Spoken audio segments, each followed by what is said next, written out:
আসসালামু আলাইকুম।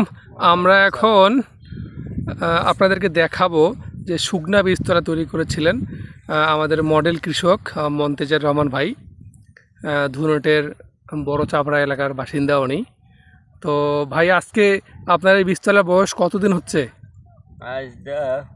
হলো 17 দিন। 17 দিন না?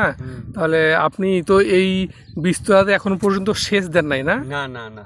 আচ্ছা, এখন পর্যন্ত এই যে বীজতলা, যেটা শুকনা বীজতলা করছেন, নর্মালি কৃষকরা ভেজা বীজতলা করে বা কাদা করার পরে বীজটা আমরা করি যে টেকি করি গ্রামের ভাষায়, বা বইয়ের ভাষায় বললে একটু অঙ্কুর করায় নেয়, হ্যাঁ, জার্মিনেশনটা করায় নিয়ে তারপরে বীজটা কাদা বীজতলায় দিয়ে দেয়।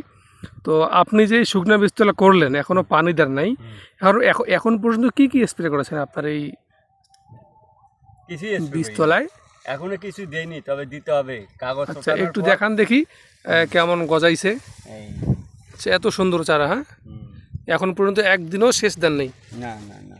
আচ্ছা, তো এটিকে সেচ দেওয়ার প্রয়োজন হয় না? না না, প্রয়োজন হয় না। কাগজের মধ্যে যেখানে পানি হয়, হ্যাঁ, এর ভিজে যায়। আচ্ছা, আর একটু তুলে দেখান তো ভিতর থেকে, আসলে ভিতরে হয়েছে কিনা। ওই যে পানি ঝরতেছে না সুন্দর করে। আচ্ছা আচ্ছা আচ্ছা আচ্ছা আচ্ছা ওই পানি খাওয়া হলো।